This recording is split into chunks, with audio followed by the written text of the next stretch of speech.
지난 시간 저희들은 초대교회에 있었던 사건에 대해서 말씀을 나누었습니다. 그 놀라운 표적에 관한 이야기였는데, 사실은 성전 이물에 앉아있던 그 40년 된 안진뱅이가 일어났던 표적은 초대교회에 처음 있었던 표적이 아니었습니다. 이미 저희가 봤던 사도행전 2장 43절 보니까 이미 사도들로 말미암아 기사와 표적이 공동체 안에서 많이 나타났습니다. 그런데 많은 이들이 이 사도행전 3장을 첫 번째 기적이다, 표적이다라고 이야기를 많이 합니다. 그 이유는 왜냐하면 성경에 구체적으로 기록된 표적 사건이 이 3장에 나온 미문의 안진뱅이 사건이 처음이기 때문입니다. 더 놀라운 건 제가 지난주에도 말씀드렸지만 3장과 4장에 걸쳐서 한 영혼에 관한 변화된 이야기를 기록하고 있다는 겁니다. 2장 41절을 보면 3,000명도 회심하고 4장에 보면 5,000명도 회심했던 그 놀라운 사건들을 그냥 한 절로만 딱 기록해 놓은 거예요.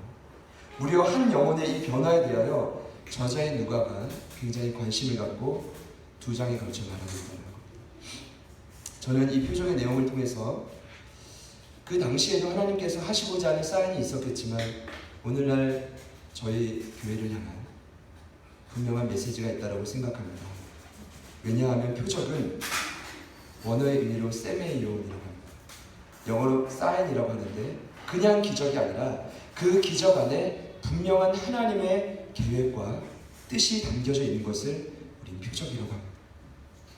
그래서 이 표적은 2000년 전에 일어났지만 오늘을 살아가는 저와 여러분들에게 분명한 의미를 제시하고 있습니다. 물론 제가 지난주에도 말씀드렸지만 간략히 다시금 설명드리면 이 표적의 수혜자인 40년 된 안진뱅이, 남에서부터 못 걷게 된 이였습니다. 아름다운 성전 미문에서 구걸하던 자였습니다. 무려 40년 동안 방치되었던 자였습니다. 바로 이 사람이 오늘을 살아가는 저와 여러분을 의미합니다. 오늘날 철저히 한계 상황에 부딪혀서 스스로 아무것도 할 수 없는 인간을 상징합니다. 지쳐서 주저앉아서 당장 하루하루 염려하며 사는 저와 여러분을 의미합니다. 제가 여러분께 묻고 싶습니다. 지난 한 주도 염려 없이 사셨던 분 있습니까? 동일하게 세상 사람들과 마찬가지로 염려합니다. 걱정합니다. 그리고 심지어 세상의 급류에 휩쓸려서 요즘 젊은 청년들이 계속해서 고민합니다. 나의 노후를 어떻게 할까? 여러분, 큰일 납니다. 노후 걱정하다가. 저는 오늘 하루 살기도 급급한데 귀한 청년들, 심지어 제자들 교회 안에서도 그런 분위기가 흘러가고 있다는 것입니다. 리더님들 잘 주의해 주시기 바랍니다. 이거 심각한 문제입니다. 세상의 급류에 동일하게 반응하면서 하루하루 살기에 급급한 그 모습, 그러면서 변화되는 건 전혀 없는 그 모습, 한계에 부딪혀서 그냥 스스로 할 수 있는 것이 아무것도 없는 그 모습이 바로 40년 된 안진뱅이의 모습이었다는 겁니다. 저와 여러분들의 모습입니다. 그런 안진뱅이를 향해 표적의 통로가 되었던 자가 누구였습니까? 베드로였습니다. 그 베드로는 당시 초대교회 수장이었습니다. 아마도 그가 겪는 무수한 핍박과 어려움과 부담감은 이루 말할 수 없었을 것입니다. 그럼에도 불구하고 그는 리더였기 때문에 결국 그 미문에 앉아있던 그 유명한 안진뱅이를 일으킵니다. 예수 이름의 능력으로. 여러분 믿으십니까?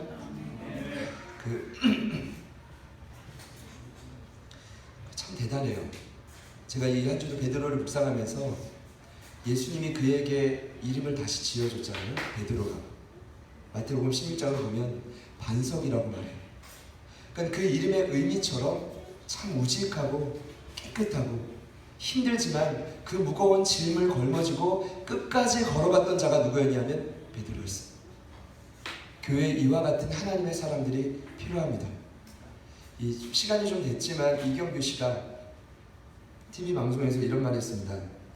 인생의 짐을 함부로 내려놓지 말아라. 이런 강연을 했을 때 많은 사람들이 굉장히 반응이 좋았어요. 그분이 이런 말 했습니다. 지고 가는 배낭이 너무 무거워 벗어버리고 싶었지만 참고 정상까지 올라가 배낭을 열었더니 먹을 것이 가득했다. 인생이 이와 같다. 그 자체가 짐이다.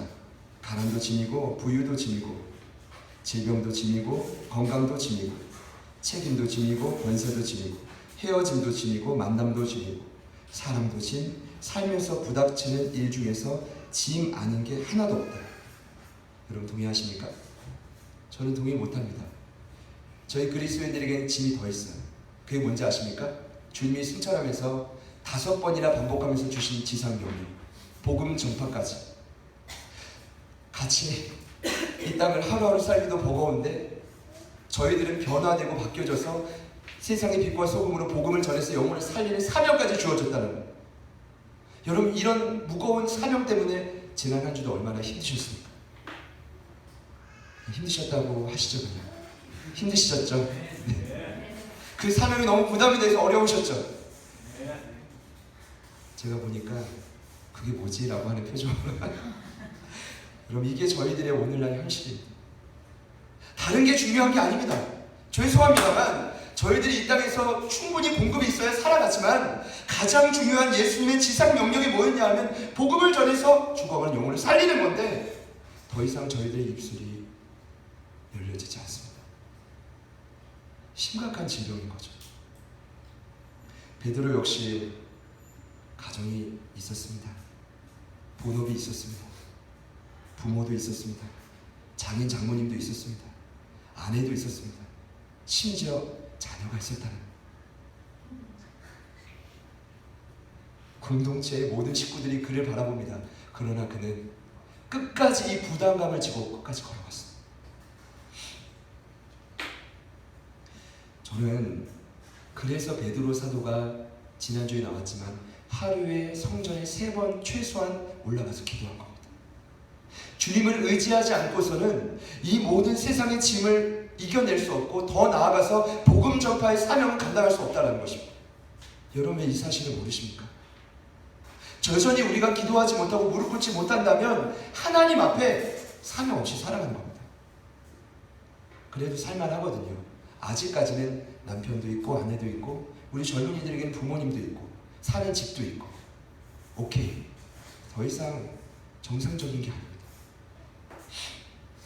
여러분은 어디에 속하십니까? 제가 이 시간 먼저 좀 질문을 드리고 싶습니다. 첫 번째, 세상 사람들과 같이 그냥 그 무거운 짐을 걸머쥐고 죽어가는 사람들. 두 번째, 나에게 무거운 짐이 있지만 그럼에도 불구하고 베드로처럼 날마다 주님을 의지하면서 세상의 급류에도 불구하고 소망을 창출해가는 자들. 전자입니까? 후자입니까? 솔직히 말씀해 보시죠.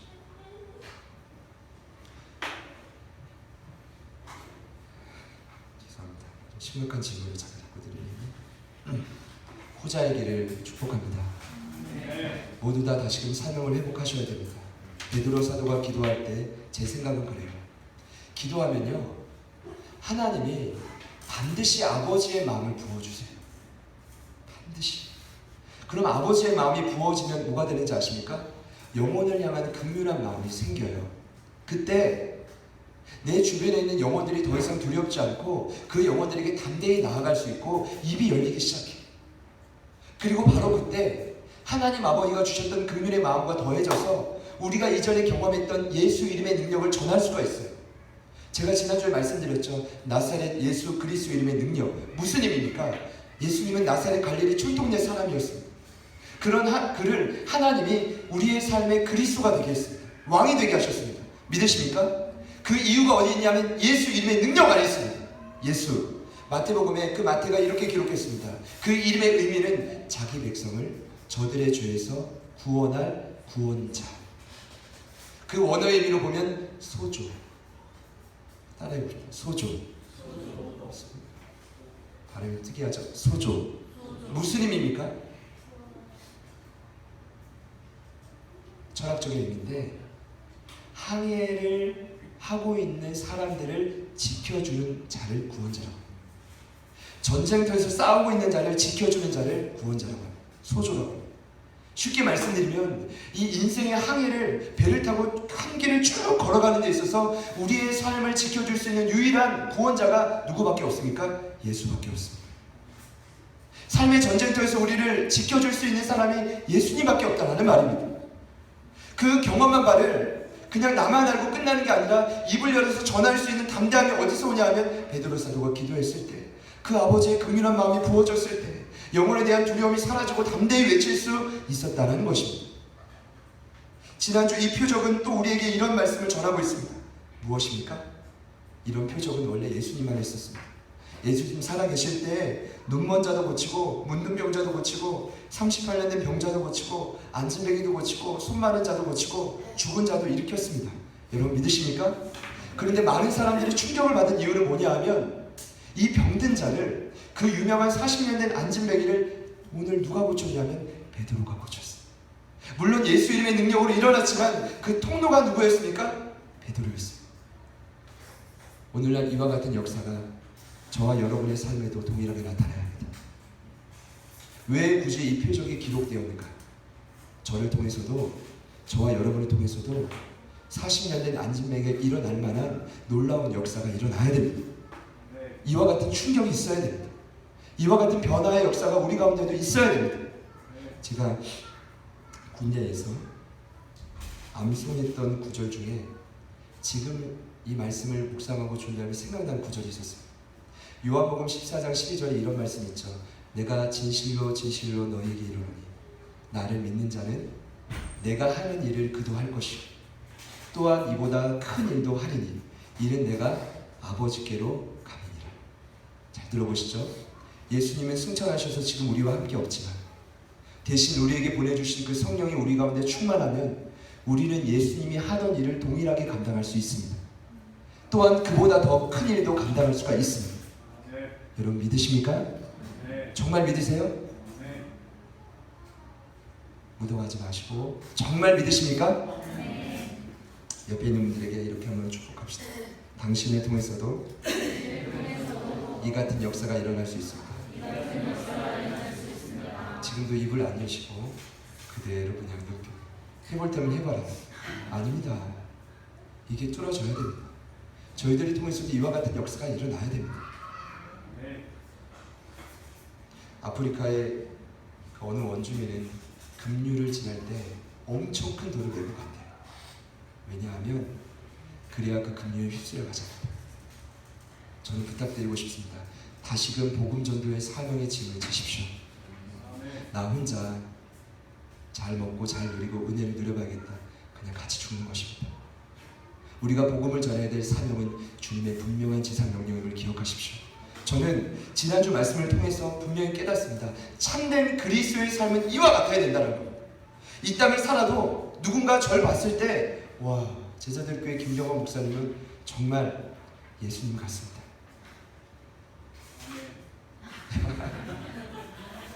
웃는 그 모습만 보면 2000년 전에 살아계실 때 예수님도 그렇게 자비한 모습을 보여줬을 것 같습니다.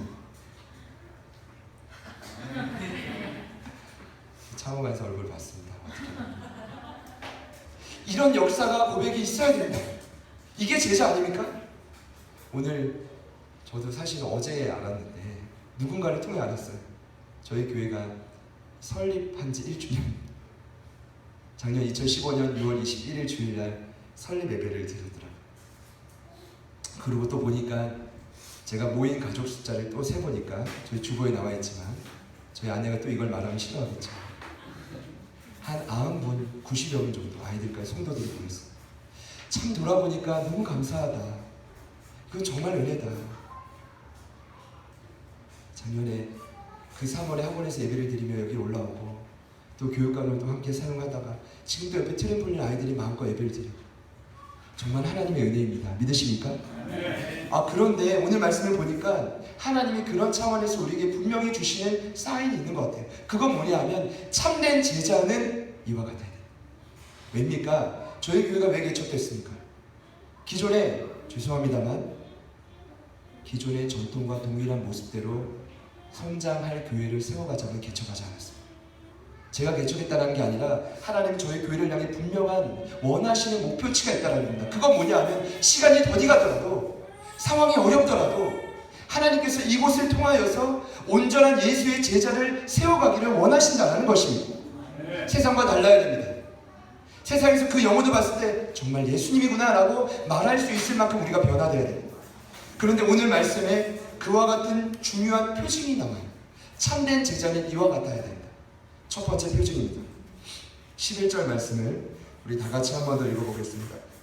3장 11절 시작. 다른 사람이 베드로와 요한을 붙잡으니 모든 백성이 크게 놀라며 달려나가 솔로몬의 행하리라 불리는 행하게 되거든. 여러분 말씀 있는 그대로 말씀을 드리겠습니다. 그 표적이 있자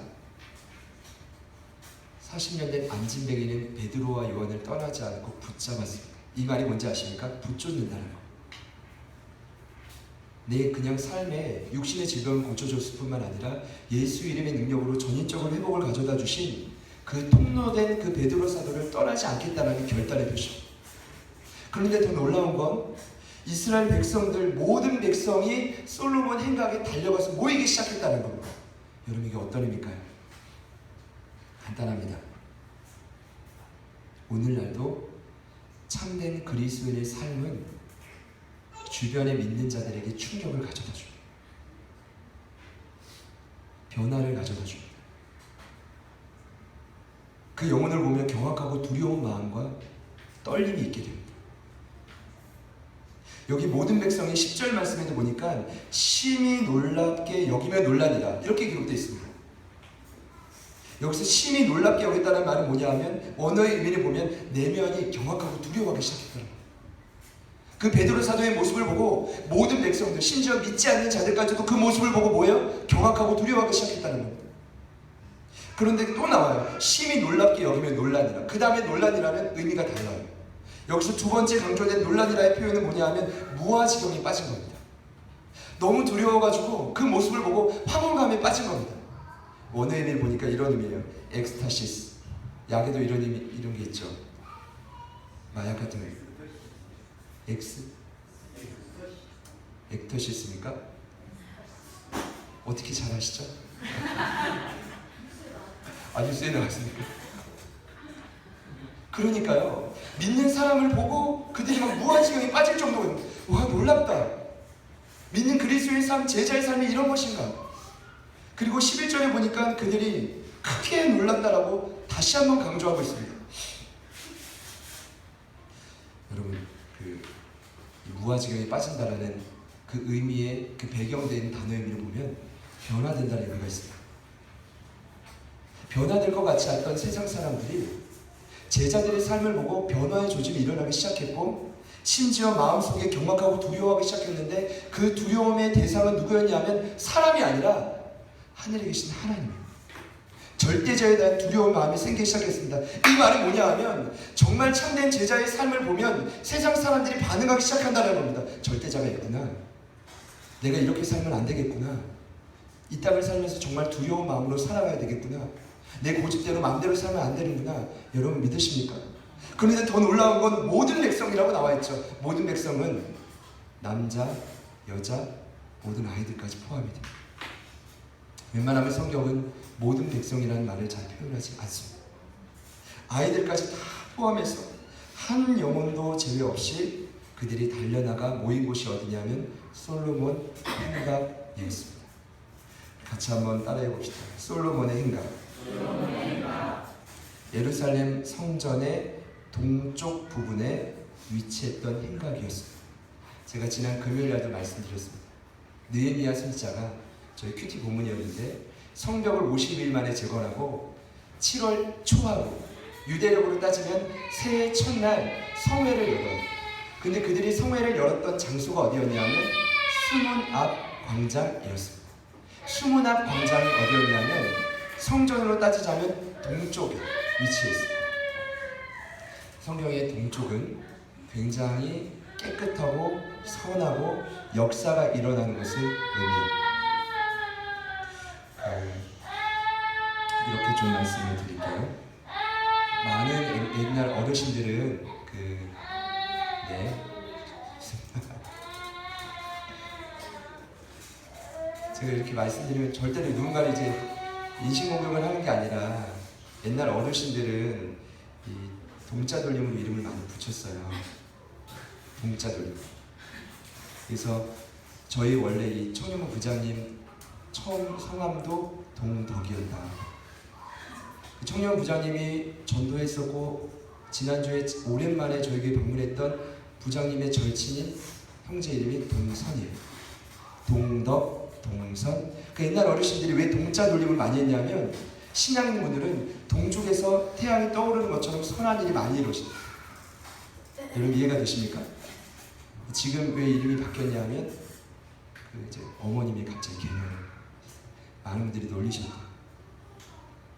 똥덕이라고. 죄송합니다. 지금 도영 형제 이름을 바꾸셨어요. 예루살렘 성전 동쪽에 뭐가 위치했었냐면 솔로몬의 행각. 기둥이 162개고 지붕이 있고 벽이 없었습니다. 그곳은 어디였는지 아십니까? 바벨론 포로 시기에도 무너지지 않았던 역사의 전통성을 가진 곳이었습니다. 많은 사람들이 그곳을 거룩하게 여겼고 토론의 장소였고 가르치는 장소였고 힘들고 어려우면 쉼을 누렸던 장소가 바로 솔로몬의 행각이었습니다. 사도행전 5장을 보면 초대교회 아나니와 삽비라 사건, 무서운 사건이죠. 이 위대한 표적 이후에 사도들을 통하여 민간의 표적과 기사가 많이 나타나며 믿는 사람들이 마음을 같이하여 솔로몬의 행각에 모였다라고 기록하고 있습니다. 당시의 솔로몬의 행각은 믿든 믿지 않든 수많은 사람들이 너무나 중요하게 여겼던 삶의 중심지였습니다. 근데 제가 왜 이걸 강조하냐면 충격을 받은 그들이 솔로몬의 행각에 모여서 베드로 사도를 통해 말씀을 듣습니다. 성전이 아니에요.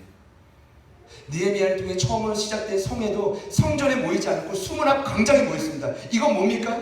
하나님의 은혜가 단순히 성전 안에만 갇혀있는 의미가 아니라 삶의 중심지에도 영향을 끼치기 시작했다는 것입니다. 느헤미야 때도 그랬고 지금 베드로와 요한을 통해서도 그들의 삶의 중심지 여반에 영향을 끼치기 시작했습니다.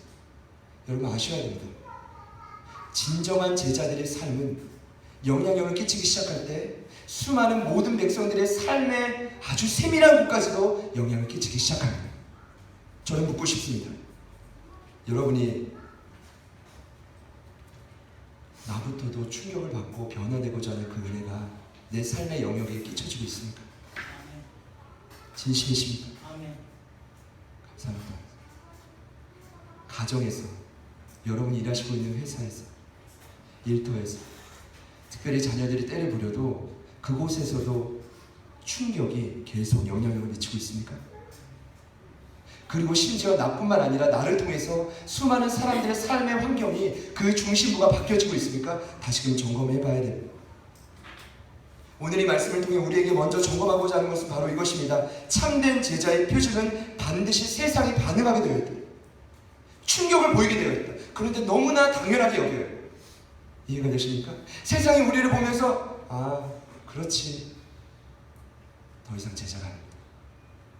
더 이상 참된 그리스도인이 아닙니다. 옆에 있는 분들에게 한 번 더 축복합시다. 참된 그리스도인은 충격을 끼칩니다. 근데 이런 것 같아요. 저희들이 모여도 서로의 삶에 그냥 이해를 하죠. 충격이 없어요. 그러면서 자꾸만 서로 더 나락으로 떨어져 가요. 저희 교회의 모습이 아닌가 저는 조심스럽게 생각합니다. 일이 있으면 그냥 안 나오면 그만이에요. 죄송합니다 여러분.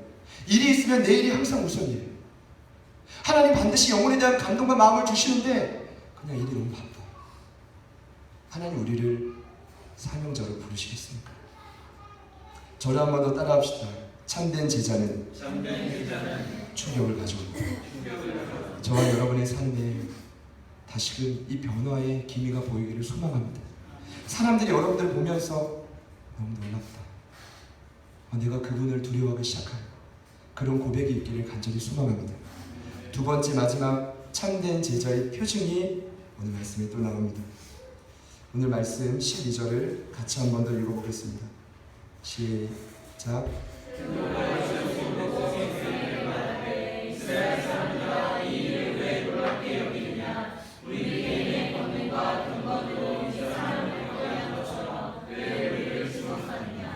15절도 읽을까요? 시작.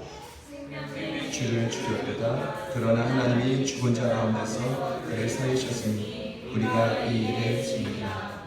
참된 제자는 내가 누구인지를 명확히 아는 자예요. 12절을 보니까 표적의 주체가 내가 아니라는 것을 베드로는 아는데 이미 베드로 사도는 스타가 됐어요. 이 사건 이전에 여러분 아시죠? 하나님이 위대한 일들을 충만한 사람들이 외치기 시작했을 때 그 모인 자들에게 복음을 전했을 때 베드로의 오순절 설교를 듣고 무려 3,000명이 회심했습니다. 그때부터 이미 베드로는 주목을 받기 시작했어요. 그런데 오늘 성전 미문에 있는 40년 된 안진뱅이를 일으키자 그는 더 위대한 스타가 됐어요. 이스라엘 모든 백성이 그를 주목하기 시작해요. 그때 그가 이렇게 말한 것입니다. 너희들 왜 놀라냐? 이 표적의 주체는 내가 아니다. 나의 권능과 경건이 아니다. 여기서 말하는 권능이 무엇입니까? 힘. 내 안에 있는 능력, 역량을 의미합니다. 그런데 이 역량과 능력은 내 힘과 힘이 아니라 바로 성령이 나에게 임하였기 때문에 주시는 힘과 능력입니다. 여기서 말하는 경건은 하나님을 두려워함을 의미하지만 그분을 두려워함 때문에 내 삶에 나타나는 삶의 태도입니다. 저는요, 저희가 이제 훈련을 하고 때로는 큐티를 하고 웬만한 이제 그리스도인들이 하지 못하는 행동을 하는 것들이 우리의 의가 되지 않기를 미리 부탁드립니다. 왜냐하면 그 경건 때문에 사람을 살리는 게 아니에요. 많은 사람들이 베드로 사도를 추앙하는 게 이유가 뭡니까? 그는 예수님의 3년 반 동안 훈련받았던 제자였고 죽은 자들을 살리는 정도로 위대한 표적을 일으켜가며 그의 경건의 모습, 특별히 날마다 기도하면서 하나님의 말씀대로 살려가는 그 노력이 모범이 되니까 위대하다라고 칭송받기 시작한 거예요. 그게 아니다라는 거예요. 베드로 사도가 분명히 말하는 거예요. 나를 주목하지 말아라. 여기서 말하는 주목은 뭐냐면 묵상하는 거예요. 사람들이 예수님이 아니라 베드로 사도를 묵상하기 시작했어요. 저는 여러분께 부탁드리고 싶어요. 저를 묵상하지 않기를 축복합니다. 별로 묵상하지 않으셨다는 거예요. 저에게 주목하지 않기를 축복합니다. 이렇게 말씀드리기도 참 부끄럽습니다. 왜냐하면 교회는 어쨌든 일이 되고 사역이 진행되고 진행되다 보고 영혼이 붙고 훈련하고 누군가가 자꾸만 주목을 받게 되는 구조인 것 같아요. 절대로 그래서는 안 돼요. 오로지 예수님에게만 집중이 돼야 됩니다. 예수님만이 우리의 삶의 유일한 구원자이시기 때문입니다. 사람의 힘으로 되는 게 아니죠. 베드로 사도가 지금 분명히 말하는 겁니다. 이미 스타가 되었지만 아주 못 박듯이 그들에게 말하는 거죠. 나의 권능과 경건으로 힘으로 된 게 아니다. 나를 제발 주목하지 말아라. 이 일을 감당하게 했던 분은 누구냐 하면 너희가 의로운 자를 살렸고 살인한 자를 살렸고 의로운 자를 십자가에 못 박아 죽였는데 하나님의 죽은 자를 그 가운데서 살리셨던 그 예수가 이 표적의 주체라는 것을 그가 분명히 말하고 있습니다. 제가요 지난주 금요일날 저에게 굉장히 중요한 시간이 있었습니다.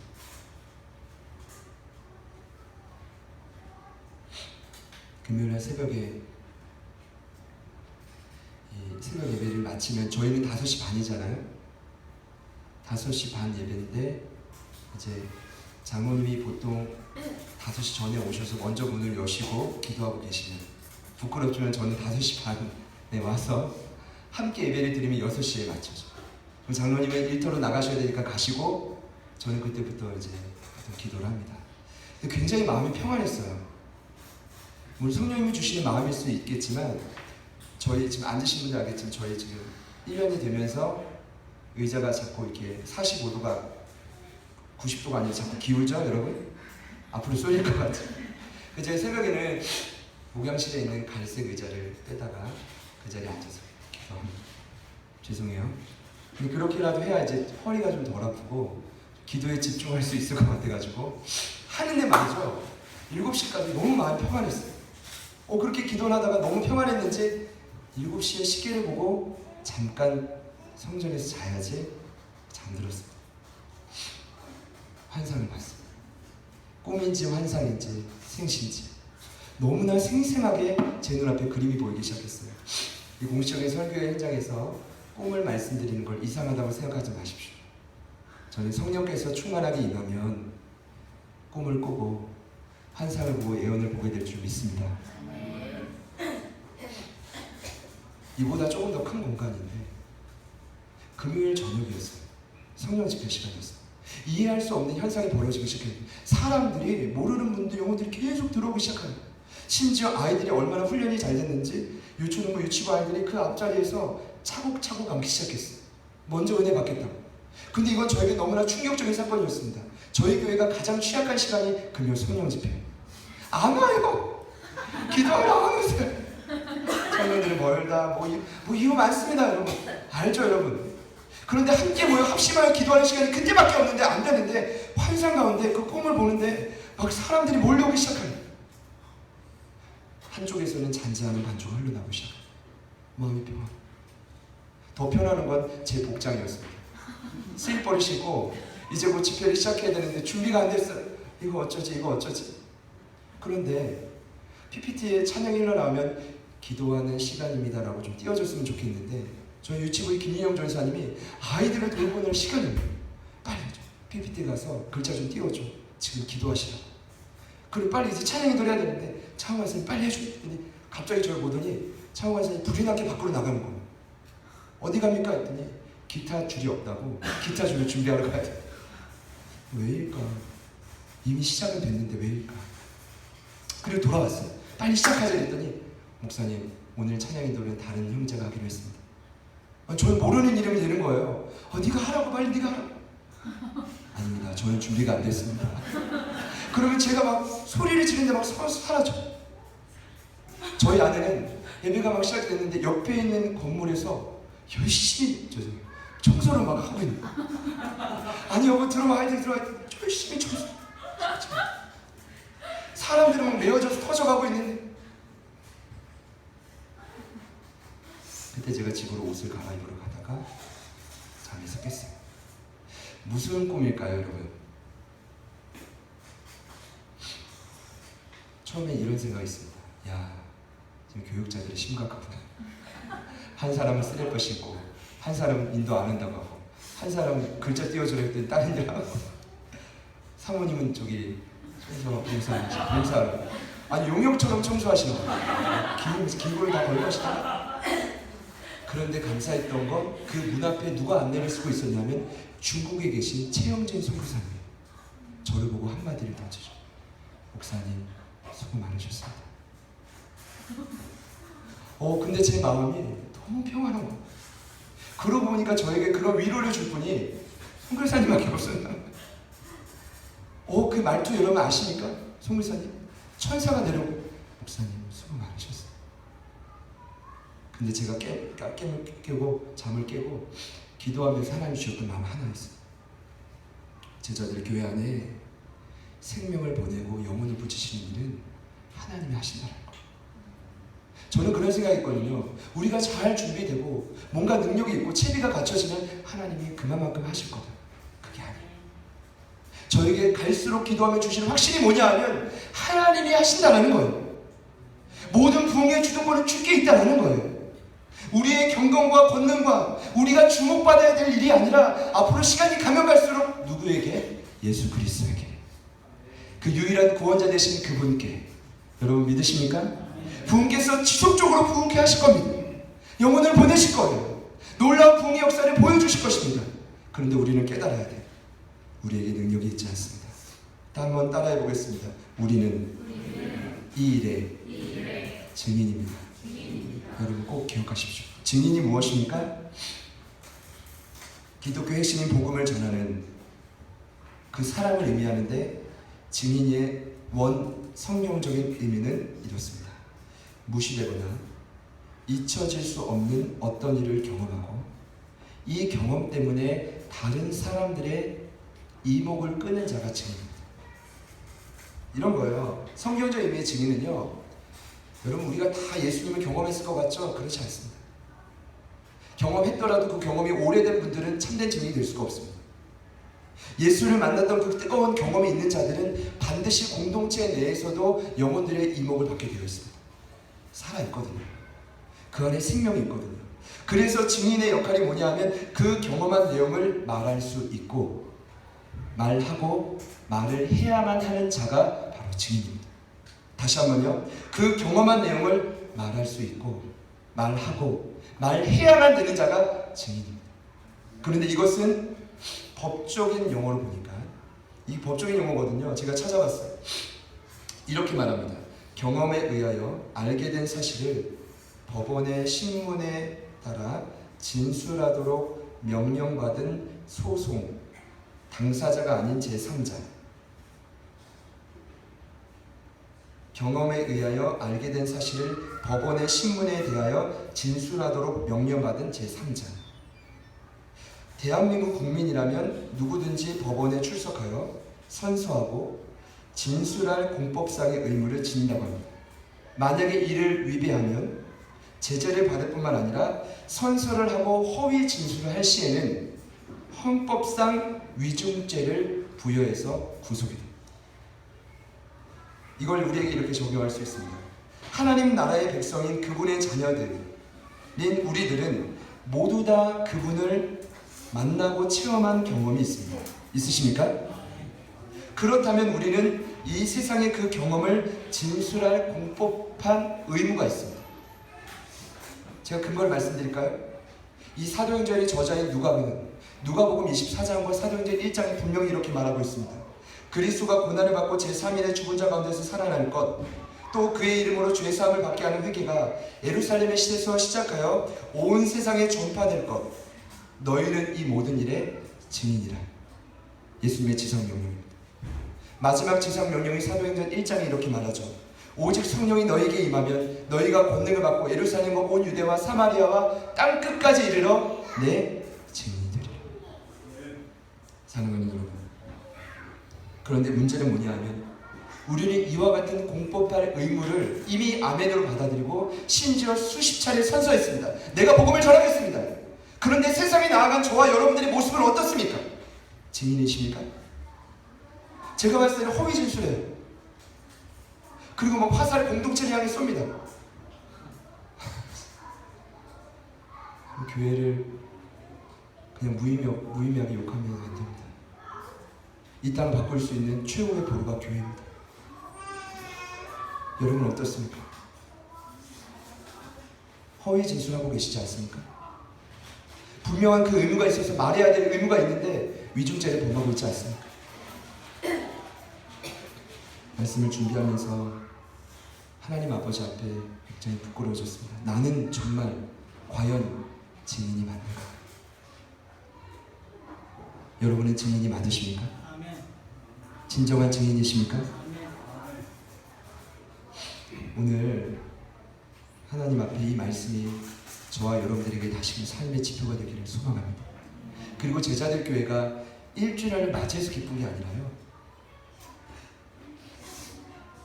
정말 이렇게 증인처럼 살아가는 한 영혼이 제대로 세워졌다라는 그것이 보여야 우리가 기쁨 아니겠습니까?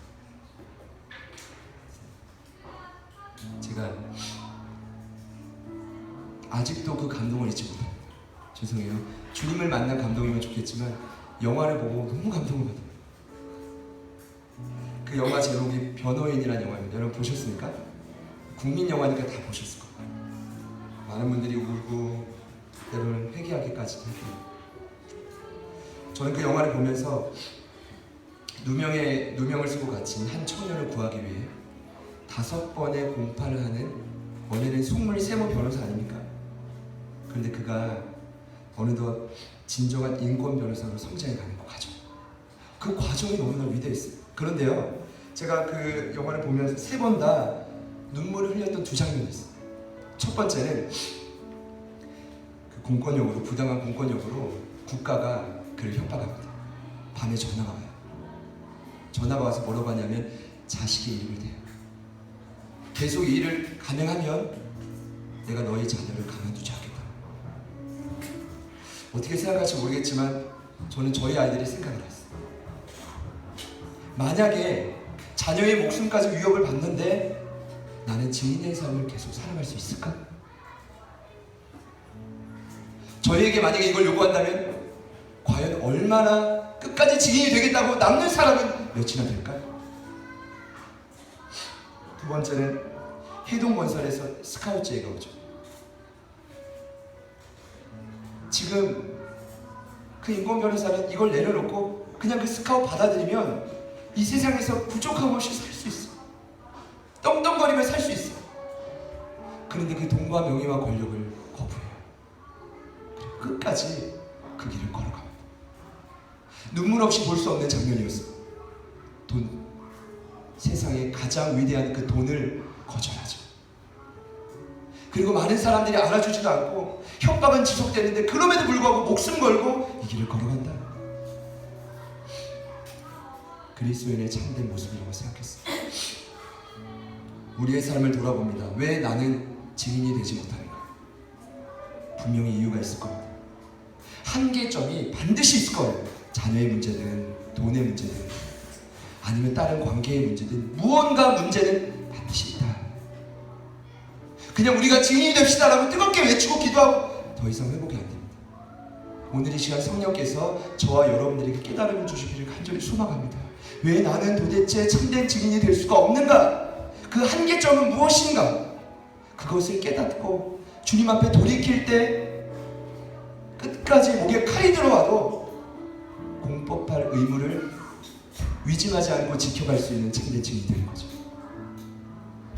그런 증인을 하나님이 지금도 찾으십니다. 하나님의 방법은 언제나 하나님의 준비된 사람을 통해 일하시기 때문에 베드로와 요한 같은 그 증인을 지금도 찾으십니다. 저와 여러분들이 그런 증인이 되기를 소망합니다. 간절히 소망합니다. 제발 이곳에서 단 한 명이라도 참된 증인이 세워질 수 있다면 그것으로 하나님 아버지 앞에 인정받고 칭찬합니다. 그런 공동체가 되기를 축복합니다. 우리 가사를 생각하면서 우리 같이 이 찬양 고백합시다.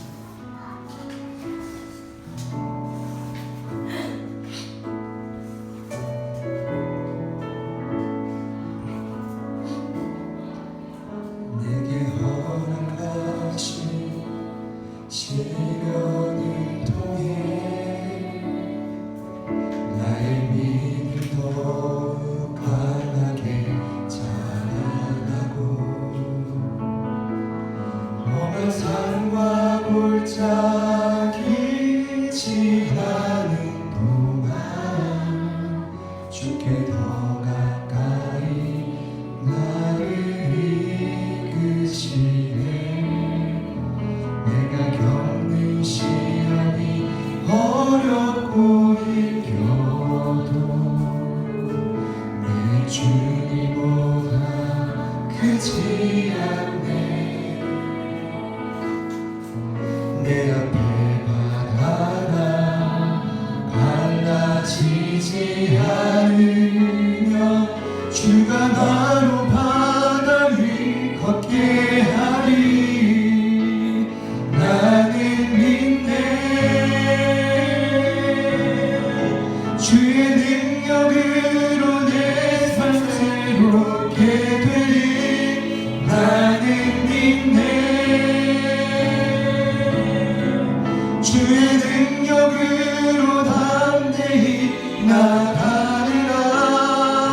주와 함께 싸워 승리하리라. 날마다 믿음으로 나 살아. 나는 믿네. 나는 믿네. 주의 능력으로 내 삶 새롭게 되리. 나는 믿네. 주의 능력으로 담대히 나가리라. 주와 함께 싸워 승리하리라. 날마다 믿음으로 나 살아가리. 우리 하나님 앞에 좀 진솔하게 우리 마음을 좀 고백하며 나아갑시다. 왜 우리가 증인된 삶을 살지 못합니까? 가장 큰 이유는 더 이상 내 삶에 예수님을 진하게 만난 경험이 없기 때문입니다. 눈물도 사라지고, 그냥 이렇게 하면 이 신앙생활의 모습이 맞다라고 생각했는데 점차 신앙의 모양과 경건의 모양은 있지만 주님이 주신 임재와 눈물이 사라져가요. 왜 그렇다고 생각하십니까? 주님 뜻대로 온전히 살지 못하는 것입니다. 이 시간 우리가 이 찬양 다시 한번 고백할 때 성령님, 다시금 우리가 주님만 신뢰하고 의지하기를 소망합니다. 내 삶의 유일한 구원자라고 말하는 내 항해에서, 내가 가는 이 전쟁터에서 나를 유일하게 지켜줄 수 있는 그 예수님 한 분만을 내가 의지할 때 그분을 만나는 경험을 오늘 이 시간 나에게 허락하여 주옵소서. 오늘 우리 모두에게 허락하여 주옵소서. 착각하지 않게 하여 주시고 주님만 바라보고 의지할 수 있는 그 믿음을 허락하여 주옵소서. 우리 다시금 이 찬양 고백하며 나아가 내게 허락하시오. 내게 허락하신 시련을 통해 나의 믿음을 강하게 자라가고 험한 산과 골짜기 지나는 동안 주께 더 나가니 나를 이끄시네. 내가 겪는 시련이 어렵고 힘겨도 내 주님 크지 않네.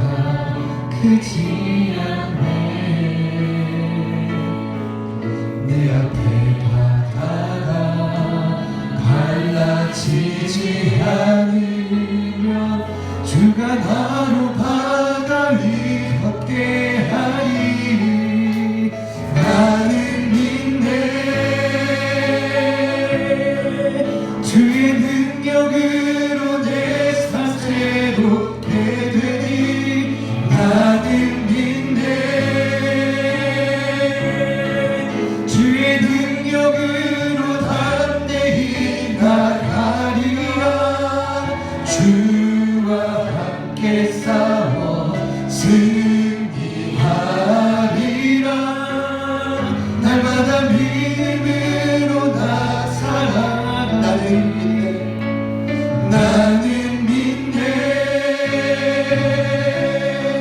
주의 능력으로 내 삶 새롭게 되니. 나는 믿네. 주의 능력으로 담대히 나가리라. 주와 함께 싸워 승리하리라. 날마다 믿음으로 나 살아가리. 이 시간 먼저 기도하실 때 주님을 내가 온전히 신뢰하기로 이 시간 결단합니다. 나의 유일한 구원자 되신 예수님만 내가 의지할 수 있도록 도와주옵소서. 다른 모든 의지의 대상을 내려놓게 하여 주시고 주님만 다시금 의지하며 나아가게 하여 주시옵소서. 나의 능력, 나의 가정, 나의 배경, 하나님 나의 자녀, 부모, 가정, 나 모든 것 하나님 주님보다 더 의지하는 대상이 되지 않게 하여 주시고 주님만 바라보며 나아갈 수 있도록 도와주시옵소서. 주님만 의지하게 하여 주시옵소서. 우리 다같이 주님 이름 한번 부르신 후에 다같이 기도하며 나아갑니다. 주여, 살아계신 하나님 아버지 감사합니다. 하나님 아버지 시간 우리에게 말씀하여 주시고 주님 앞에 기도하며 감사합니다. 역사해 주시고 주님만 의지하며 예수님 한 번만 바라보며 기도하며 나아갈 수 있도록 도와주시옵소서. 하나님의 내 삶에 주님이 경험되지 않습니다. 하나님의 내 삶에 주님이 만나주지 않습니다. 주님 도와주시옵소서. 주님을 바라보며 소망합니다. 하나님 감사합니다. 하나님 도와주시옵소서. 주님 역사해 주시고 하나님의 다시 하나님의 소망을 가져가며 나아갑니다. 하나님 우리에게 참여해 주시옵소서. 예수님 내 삶의 유일한 구원자로 나를 만나는 내 삶의 유일한 구원자로 내 삶의 역사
하나님 우리에게 가장 필요한 말씀을 주셨다고 저는 확신합니다. 저와 여러분 진정한 제자가 맞으십니까?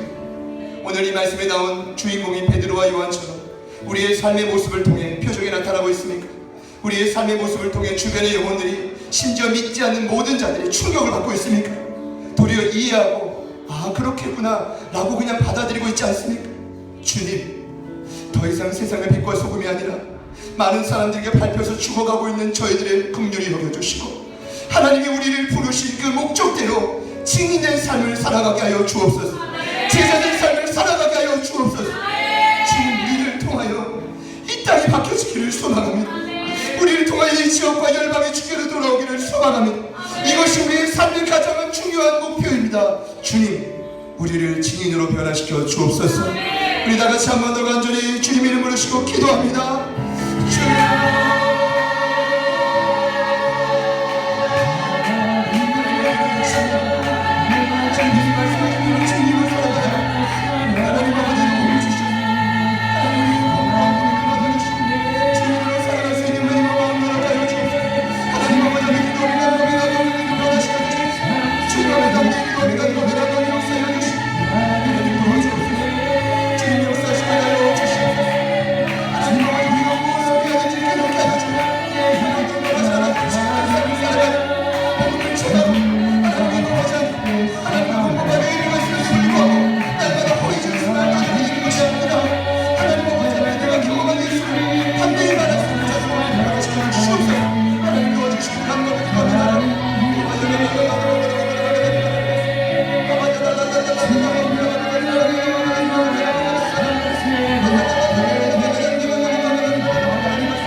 살아계신 하나님, 우리는 과연 증인이 맞습니까? 경험에 따르고 말하면서 날마다 허위의 준수를 난포하고 오히려 하나님은 살아계시지 않다라고 불평 원망하며 그냥 내 뜻과 내 생각대로, 그냥 내 고집대로 신앙생활하는 고장난 증인들이 아니었습니까? 하나님, 이런 저희들을 보면서 구속시키지 않으며 다시금 날마다 기회를 주시고 하나님 아버지 앞에 나와 그 은혜를 주시며 너무나 감사드립니다. 하나님, 이제 다시 시작된 이 한 주를 주님의 참된 증인으로 살아갈 수 있도록 도와주시옵소서. 내가 경험한 예수를 외칠 때 하는 베드로와 요한이 더욱 그 생명이 넘쳐났던 것처럼 우리의 닫혔던 입을 열어서 담대히 예수를 말할 수 있도록 도와주시옵소서. 하나님, 교회의 성장을 위함도 아니로 이것이 초대교회의 본질이었으며 이것이 참된 제자의 모습이었음을 깨닫습니다. 주님, 주님께서 우리를 부르신 그 목적대로 참된 제자의 모습대로 증인대로 살아갈 수 있도록 도와주시옵소서. 주님께서 하실 위대한 역사를 기대합니다. 흩어져 있는 모든 제자들 교회 가족들 위해도 하나님의 동일한 마음과 은혜를 주셔서 증인으로 살아가게 하여 주옵소서. 감사드리며 예수님의 이름으로 간절히 기도합니다.